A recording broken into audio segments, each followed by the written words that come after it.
work I suppose I'm known for, or have been known for in the past, is decorative, adorned portraits of the Queen made of jewelry, cheap jewelry, and plastic toys, and plastic flowers. So they end up looking like a kind of wild, exotic, strange, ambiguous image. I suppose I'm interested in power and the history of power, and my work tends to comment on that.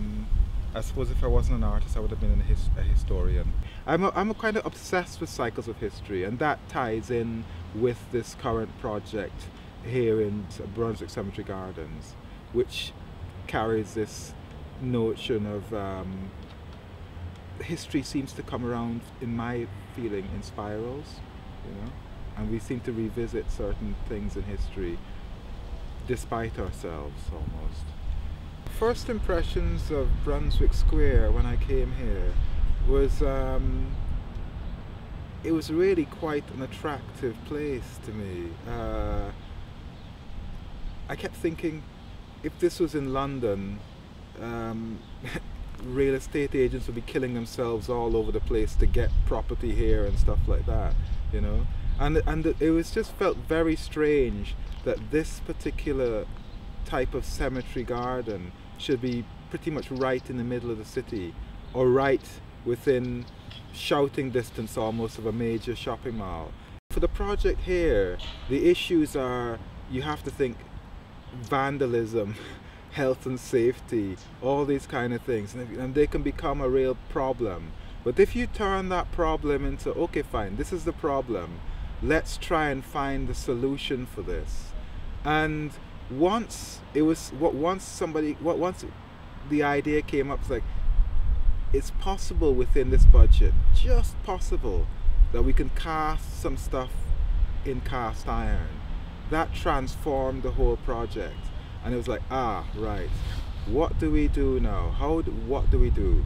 And from that it was a natural lead for me to think, well, I've been doing a lot of work with share certificates recently, which was a reaction from a conversation I had in October 2008 with an economist, and he said, right Hew, well, we're in trouble here.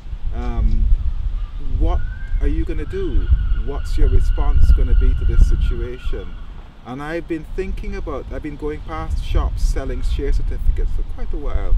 I went back a particular place selling some share certificates, and I thought, right, that's what I'm going to do. And I started working with painted share certificates, and that coincided in my mind with the idea of cast iron, and the fact that cast iron is a single face image, largely a single face image.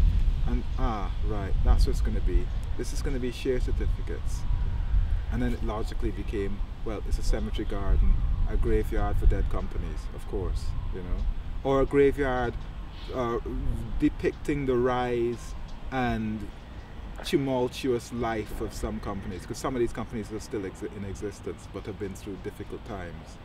So I think I should say something about the way these markers are decorated, because they are decorated. I've worked over them personally, and I've used pretty much very similar material to how I've used in work which will be shown indoors.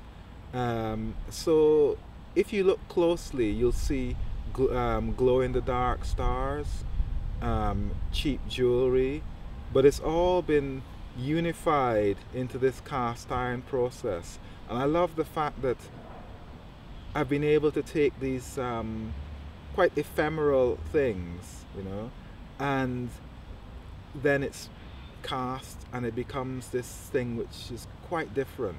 And the way the surface is, it's unified the whole thing in a kind of monochromatic way, but monochromatic with nuances of rust, nuances of dark and light within the rust, and there are other things like it's been decorated as well with sort of drips of resin. Particularly the Will's tobacco one, it's covered in a wreath of tobacco flowers, and the tobacco flowers are all dripping nectar, and that nectar obviously I view as being toxic, because smoking is not good for you. We do it, but I mean, it's not good for you, you know. So it's just, so all these things are dripping and oozing, but permanently sealed in cast iron.